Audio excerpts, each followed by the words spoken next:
The war in Ukraine, which some said would end in just 3 days, has already lasted 4 years. The total number of casualties on both sides has already exceeded 2 million.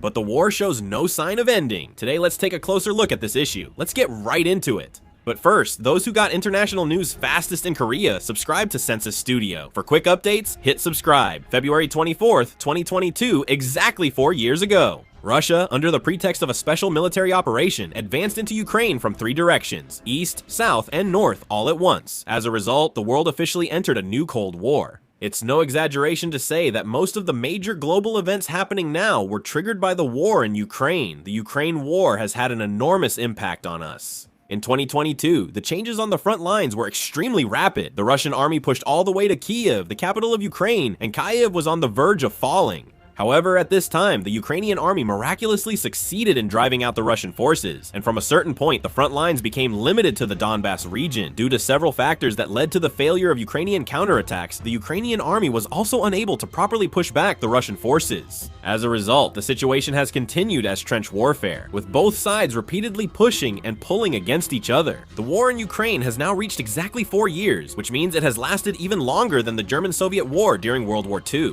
It has been 4 years since Russia invaded its neighboring country, Ukraine, but it is still having difficulty fully occupying the industrial centers in eastern Ukraine. 80 years ago, during the German-Soviet War, the Soviet Union, once pushed nearly to Moscow, ultimately captured Berlin. Since the war has lasted over 4 years, Russia and Ukraine have suffered enormous casualties. Research by the Center for Strategic and International Studies, CSIS, estimates Russian and Ukrainian casualties have topped 2 million in the past 4 years. This is the highest number of casualties for major powers in any war since World War II. Russian military casualties alone are estimated at about 1.2 million. This number is about 3 times the total number of US military deaths in the Korean War, the Afghanistan War, and the Iraq War combined. Civilian casualties are also enormous. Civilian casualties have mostly occurred in Ukraine. Since Russia's invasion of Ukraine in 2022, 15,000 Ukrainians have died. In particular, in 2025, more than 2,500 civilians were killed. 87% of civilian casualties occurred in Ukraine.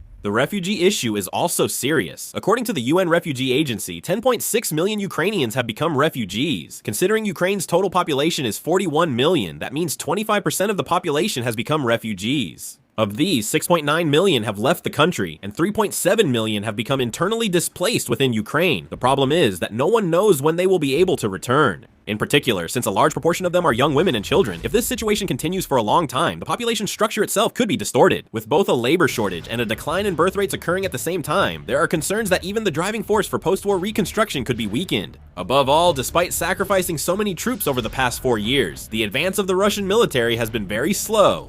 Pokrovsk, a crucial transport hub for the Russian military, has faced attacks for 2 years, yet they've averaged only about 70 meters of progress per day. Additionally, the Russian military isn't always advancing there. When Elon Musk cut off Starlink, the Russian military's communications were completely paralyzed. The units couldn't connect with each other, and as a result, they ended up allowing a counterattack by the Ukrainian forces. As a result, the Ukrainian military has managed to recapture about 400 square kilometers of territory on the southern front. That's roughly 2/3 the size of Seoul. So, the prevailing outlook is that the war will continue for some time. The problem is, there's no sign that this war is coming to an end. President Trump has said that he could end the war in Ukraine, but there are still significant differences between the two sides, so even ceasefire negotiations aren't really happening. The main issue is the territorial dispute. Russia wants to keep occupied Ukrainian territories and also take the whole Donbass region. However, Ukraine is standing firm, saying it cannot give up any territory. There have been summits between the US and Russia, as well as 3-way talks between the US, Russia, and Ukraine, but no results have come out of them. The Ukraine war has significantly changed the world and impacted nearly every country. Let's examine each aspect. First of all, from a military perspective, drones have come into the spotlight. Armored forces built with billions of won are being neutralized by a single FPV suicide drone attacking from the sky. Previously, destroying tanks required anti-tank missiles and air support, but now one soldier can hide with a console and strike by watching a screen.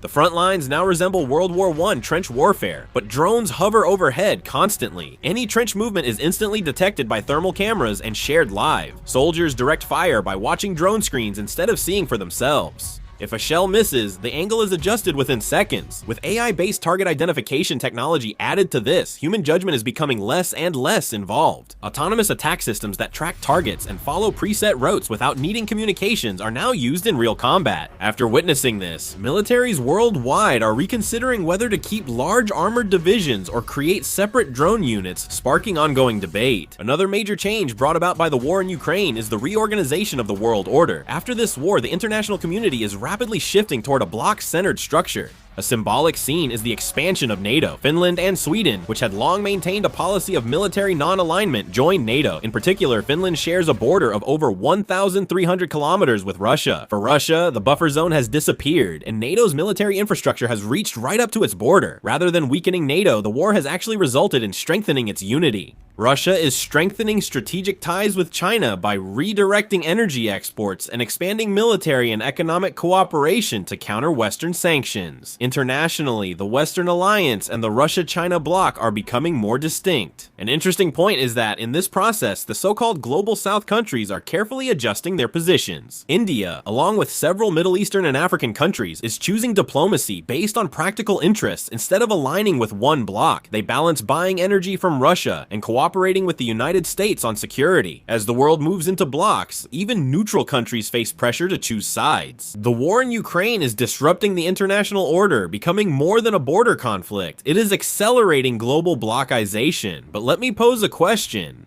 If gunfire stops today and a ceasefire is signed, will everything truly end immediately? Just because the gunfire stops doesn't mean the destroyed cities will return, and it's also difficult for the millions of refugees who cross the border to immediately go back to their hometowns. Currently, the estimated cost to rebuild after the Ukraine war is $764 trillion won. During the war, more than 2.5 million homes, mainly in the eastern region, were destroyed, and restoring these homes is also a major headache. And the front lines are more likely to lead to a prolonged conflict rather than ending the war. A demilitarized zone could be created, and troops and weapons may continue to be deployed around it. There's also a high possibility of intermittent skirmishes occurring. Even if the war stops, the tension won't disappear. And what about the sanctions? It's unlikely that the Western sanctions will be lifted all at once. The financial exclusion, broken supply chains, and changed energy routes are already established. Some countries won't lift the sanctions right away. They might gradually lift them, but even that will take some time. Also, Russia will inevitably be deeply wounded. The process of transitioning an economy operating under a wartime system back to a peacetime system can involve much harsher shocks than expected. Currently, much of Russia's economic growth depends on military orders and government spending, with factories making weapons and many workers in military industries. In this kind of structure, if the war stops, defense demand could drop sharply, and it won't be easy to immediately fill that gap with civilian consumption and investment. If production facilities that were running to meet wartime demand come to a halt, both unemployment and fiscal burdens could increase at the same time. On top of that, if you add long-term sanctions, restrictions on access to technology, and capital outflows, the system that has been holding on without structural reform could start to falter. Social fatigue is also something that can't be ignored. Numerous casualties, mobilization, trauma, and the young generation leaving for overseas, all these factors could remain as sources of internal instability after a ceasefire, and the bigger problem is that a ceasefire does not necessarily mean a reduction in global tensions. The international community is already being reorganized around blocs. The balance of power is being newly adjusted among the United States and its allies, Russia and China, and even the countries that are maneuvering between them. Even if gunfire ends on the Ukrainian front, bloc competition could persist elsewhere. On the contrary, after a ceasefire, each bloc may reorganize and engage in even fiercer diplomatic battles and arms races to secure their own advantage. The war in Ukraine may be just one battle, but the power struggle behind it is still ongoing. Even if the war in Ukraine ended with a ceasefire now, returning to the previous peaceful world seems very difficult.